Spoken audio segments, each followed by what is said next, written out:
Hallo zusammen, hier ist der Test zum Mi Smart Projector von Xiaomi. Dazu habe ich eine App installiert, da kann man so ein paar Sachen sehen.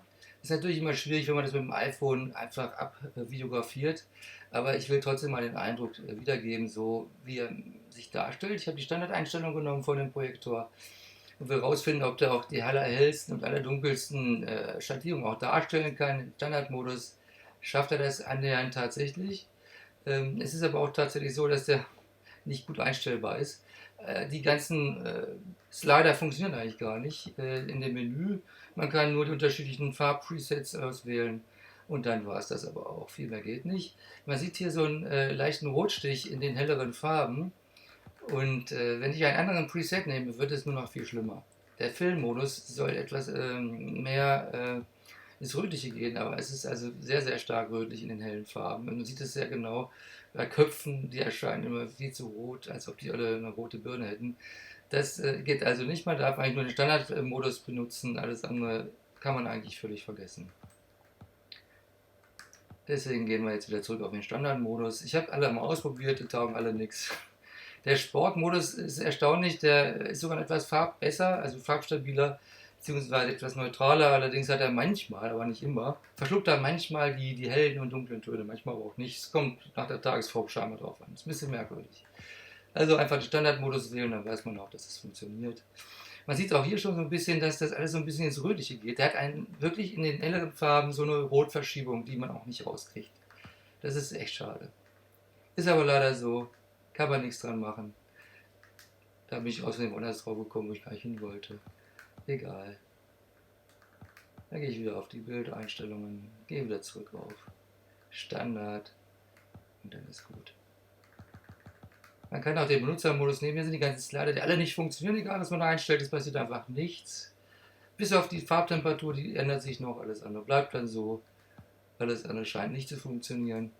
Wie gesagt, das ist schlecht programmiert, sehr bedauerlich. Aber eigentlich sind die Standardeinstellungen so ganz okay. Ist wahrscheinlich ein bisschen zu kühl, das Bild, aber das ist nicht ganz so schlimm. Bei dem Preis gucke ich da nicht so doll drauf. Es ist kein 2000 Euro Beamer, der kostet nur 320 Euro ungefähr momentan. Hier sieht man, wie langsam der Prozessor ist. Er braucht ziemlich lange, um eine einfache App wie YouTube zu starten, was ein bisschen nervig ist. Aber na gut, das Ding kostet halt nicht viel. Hat halt einen Namen Prozessor da drin. Das ist aber auch in Ordnung. Dafür ist alles sonst sehr, sehr flüssig. Wenn man da navigiert, ist das kein Problem. Muss man nicht lange warten. Aber ich will auch sagen, dass es echt nervig ist, den zu starten. Der Projektor braucht 60 Sekunden, um zu starten. Um das Betriebssystem zu starten, sich scharf einzustellen, vergehen ziemlich genau 60 Sekunden. Hier sind wir jetzt mal in der Auswahl der Apps und das ist jetzt aber noch das, was drauf ist. Man kann dann aber auch weitere Apps installieren und runterladen. Da gibt es auch eine ganze Menge, aber nicht alles. Ja. Wenn man mal versucht, eine Amazon-App runterzuladen, das versuche ich gerade gleich, das sehen wir gleich, dann wird das ziemlich nervig, wird nämlich nicht funktionieren. Es ist schon ziemlich nervig, überhaupt die Suche anzusteuern. Geht aber auch mit dem Mikrofon, auch über die Remote Control. Über die Fernbedienung kann man tatsächlich Sprachsteuerung machen. Ich habe das jetzt aber mal tatsächlich per Steuerkreuz gemacht. Und wie man sieht, ist das Ganze natürlich unwahrscheinlich nervig. Ich will also Amazon Prime Video App runterladen. Und ich kann jetzt schon sagen, es wird mir nicht gelingen, denn für diesen Projektor gibt es die App einfach nicht. Die wird nicht angeboten. Ist aber gar nicht so tragisch. Man kann das Ganze nämlich auch über sein Smartphone machen. Über die Chromecast-Funktion von dem Beamer, der ja WLAN 2,4 GHz und 5 GHz kann man das sich verbinden und kann dann einfach auf dem Smartphone, egal ob Android oder iPhone, kann man einfach die Videos dann auf dem Beamer streamen. Das funktioniert eigentlich ganz gut. Allerdings funktioniert es manchmal auch nicht. Dann zickt er rum, dann muss man es entweder nochmal versuchen oder den Beamer neu starten, manchmal sogar zweimal, damit es geht. Also so ganz solide ist das Gerät nicht. Die Software ist ein bisschen, naja, schrottelig, würde ich mal sagen. Es ist nicht perfekt, es ist so ein bisschen, wie man das vielleicht von chinesischen Produkten auch kennt. Das ist nicht perfekt, aber wie gesagt, für 320 Euro will ich nicht meckern, dafür ist das einfach super. Aber man muss wissen, das ist nicht perfekt. Übrigens auch nicht von der Bildqualität, was den Kontrast betrifft. Also der ist sehr, sehr hell, der Schwarz ist sehr, sehr grau. Da haben wir definitiv keine super Qualität. Der Kontrast ist mau. Eine Weltraumszene wirkt grau. oder auch insgesamt, die ganze Bildqualität ist extrem abhängig vom Kontrast und der ist hier nicht besonders gut. Aber trotzdem, wir haben ein extrem helles Bild. Das ist erstaunlich, was der schafft. 500 Lumen ist bei der Größe echt nicht schlecht. Hier sieht man nochmal, wie langsam der Prozessor ist. Ich habe hier die ARD-App installiert. Und das starte ich jetzt und jetzt warten wir einfach mal, bis die ersten Inhalte geladen werden. Und ich habe hier ein 200 Mbit Netzwerk, also beziehungsweise eine Internetverbindung, die ist 200 Mbit schnell. Aber das hilft nicht, wenn der Prozessor so langsam ist. Dann dauert es halt, bis irgendwas erscheint. Das ist halt lahm. Interessanterweise ist in China das Gerät anders ausgestattet mit einem viel schnelleren Prozessor und einem anderen Betriebssystem. Aber wir in Europa kriegen ja diese lahme Gurke. Aber okay, es ist immer noch akzeptabel, man kann damit arbeiten. Man sieht, es baut sich, wenn es einmal da ist, auch relativ schnell auf. Dann, bis er anfängt zu streamen, dauert es immer so eine Weile. Aber es funktioniert dann auch.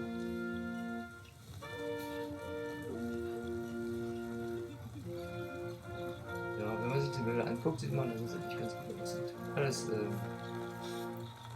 echt scharf. Kann man nicht meckern. Full HD ist es jetzt natürlich nicht, weil ARD nur 720p macht, aber der macht auch Full HD, der kann nativ Full HD 1080p.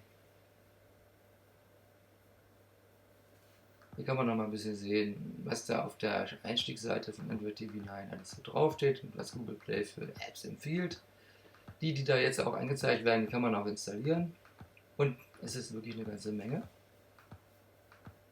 Und das ist der Vorteil von diesem Teil. Es hat halt Android TV drauf. Es ist aber wichtig, dass man auch die globale Version des Mi Smart Projektors kauft und nicht aus Versehen die chinesische. Dann geht das nämlich alles nicht. Weil die Google Play Dienste alle fehlen würden. Ja, wir möchten einmal so ein Video gucken. Wie machen wir das? Ja, das geht über die Chromecast-Funktion. Ich brauche ein Smartphone, egal ob iPhone oder ein Android-Smartphone, ist egal. Und in der Amazon Video App muss man dann einfach draufklicken auf Teilen und dann eben auf den Mi Smart Projektor. Dann erscheint das auf dem Projektor, wenn man da drauf gedrückt hat. Und dann muss man halt den Start-Button innerhalb der Smartphone-App drücken, dass man das Ding ablaufen lassen möchte. Und dann dauert es ein bisschen, bis er anfängt, dann auch tatsächlich abzuspielen.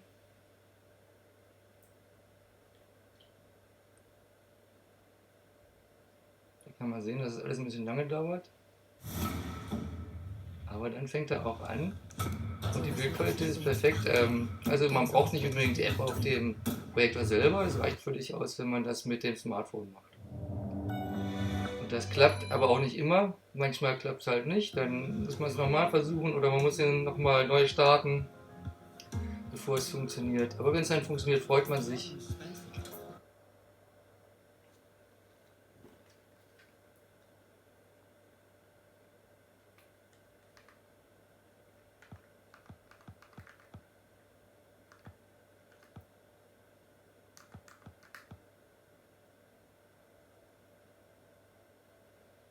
Und hier sieht man den Autofokus.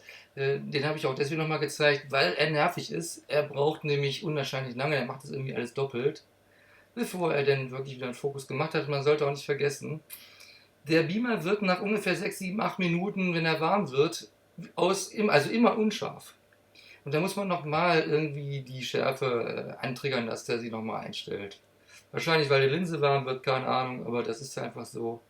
Und man hat übrigens gemerkt, eben war der auch schon ein bisschen unscharf, deswegen habe ich eben auch die Schärfe nochmal angetriggert, damit er sich scharf stellt.